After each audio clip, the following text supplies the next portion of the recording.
Good evening, ladies and gentlemen. I'm meadsyreplays. Welcome back to the channel. In today's video, we are going to be talking and playing the tank, what I think is the best tank destroyer heavy in the game, the best TD heavy. And basically what I mean by that, there are a lot of tank destroyers in the game.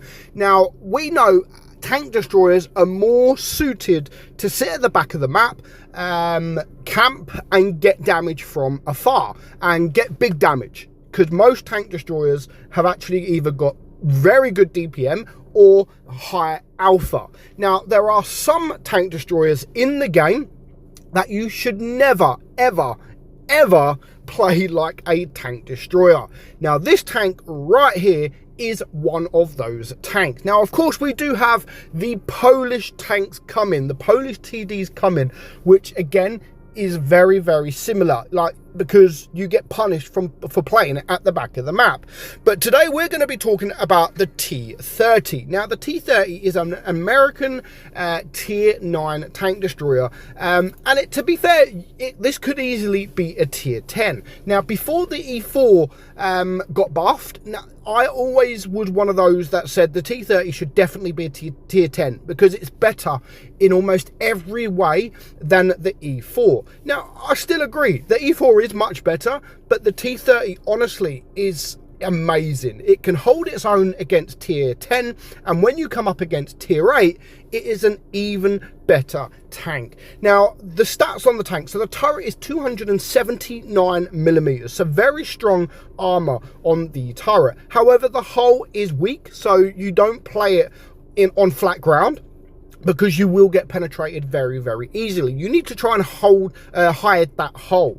So you've got a DPM of 2,706. Now, that is with running the rammer, because I do believe it has enough pen, and I personally prefer the rammer over the calibrated shells. That gives it a reload of 14.19 seconds. Now, your penetration is 259 on your AP, 310 on your APCR, and 90 on your heat. And that's another reason why running the rammer is better than calibrated shells, because, you know, the calibrated shells is better.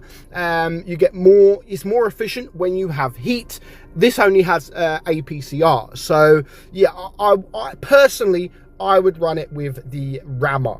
So you've got a 640 alpha gun, 545 on your APCR, and 960 on your HE. So of course, if you can get that HE out, you really should.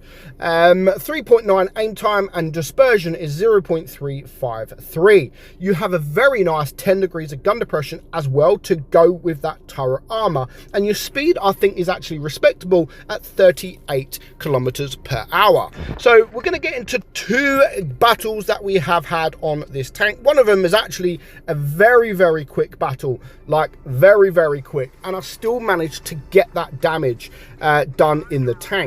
So we are in tier 10. We're up against tier 10. There is only 2 tier 9s in this game. The rest are tier 10. But even that, there's some tier 9s out there, like say T54 or T55 or anything like that. You really wish to be up a tier. Where the T-30, it doesn't matter. Honestly, it really doesn't matter. In fact, the more tier 10s there are, the more damage there is to get in this tank. And that's how I see the T-30. And it's kind of like the E75 as well. Now, I've had a couple of nice shots. The first 2 shots is a lot of tank destroyers would probably miss. Now, the accuracy and the aim time is not actually too bad in this. And, you know, I could have easily missed both of them first shots. So already 1,700 damage done. Now, we are pushing forward. I mean, we're all playing quite aggressive. Now, the Rich there does actually get a few shots into me. I do get almost torn apart in a moment. But for me, I'm always aware of my surroundings. So my gunner is now gone, which does not help me one bit. But just over a minute gone, there is only 3 tanks left on the enemy team. Like, we have annihilated this. We lost a tank very, very early on, and then we've just literally all worked together and we have completely destroyed the enemy team. So the Erich now is basically dead, which just leaves 2 tanks left alive, and one of them is the you can see here the 60 TP. So I wanted to back up because, you know, there is a little hill here, but luckily for me the 60 TP missed his shot, so which allows me to get forward. Now I don't mind taking a shot at this point, but you know, I don't want to risk too much so early on, because I still want more damage. But as soon as our object 752 pushes forward, the AMX 30B goes behind, I am now ready to push forward to try and get a little bit more damage. I'm trying to go for the ammo rack there, but yeah, it was too far back. I needed to go a bit further forward. So like 2.5, well, not even 2.5 minutes, and I've got over 4,000 damage and 64 HP. Can I get the final shot? Just about. So I do get 2 kills as well. 4,100 damage, and look how quickly we managed to get that damage. We got that damage very, very easily, and that was not us playing at the back of the map. That was us literally pushing forward like a normal heavy. Now again, the next game, again, exactly like the previous game, there is only 2 tier 9s, and I'm still going to boss it just like I did the other battle. So we're pushing forward. I was going to go right because, you know, they've got 2 medium tanks, our team only has 1, and as soon as I see him pushing this way, that automatically changed my mind. Like, I don't want to push there on my own. I don't have the DPM to deal with 2 medium tanks, and of course the medium tanks is the Patton and the Carrot. So you know, if they work together, they can destroy me very, very quickly. So look, I'm pushing forward. I'm not going to sit at the back of the map. I'm going to push forward with my heavy tanks to support my heavy tanks, because yes, on paper you are a tank destroyer, but honestly you're not. Never look at the tank thinking, okay, this is a tank destroyer, I'm going to go at the back of the map.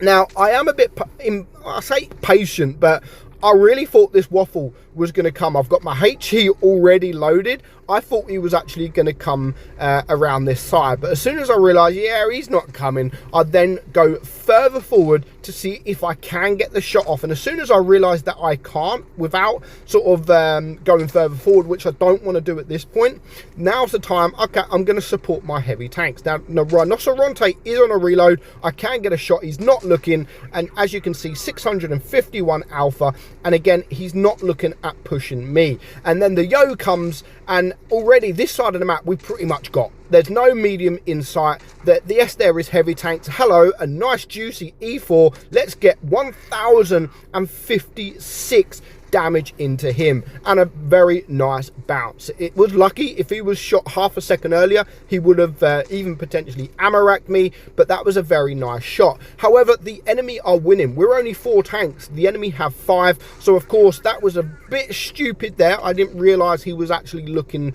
directly at me, so I didn't need to lose them hit points. And again, when it's a 4 versus 4, you really do need those hit points. So I'm waiting for my team at this point. You know, I'm going to just try to bait the E4 as much as I can, wait for my team, and just generally wait for the opportunity. Now I know that that waffle is catching base B, the 2 mediums there. I know that the E4 is basically this side of the map, and you can see I'm trying to bait the shot. I'm trying to get him to shoot. I'm trying to get the bounce, because again, I don't want to lose any hit points. And as soon as I see him pushing further forward, I'm like, okay, fair enough.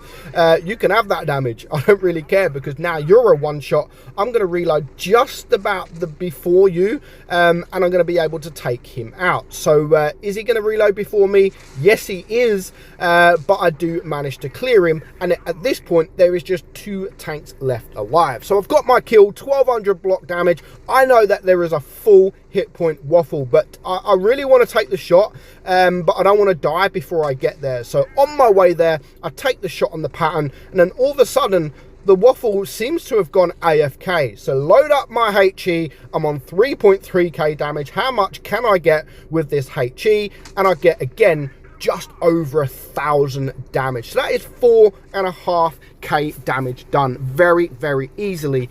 And that is playing this tank like a heavy tank. And that is what you can do. As long as you try and hide your hull, Honestly, the best thing for this tank is to get on a ridge, but you know, this game here, it's not always that you can get on a ridge, and luckily this game it does pay off. 4.5k damage, top damage by a mile, and that is with me driving a tier 9 tank destroyer as a tier 10 heavy. Let me know what you think of the T30. As I've said, I do honestly think that this is the best TD heavy in the game. Let me know your opinion. But for now, hope you enjoyed today's video. I'm meadsy69, and I will catch you all soon. Bye bye.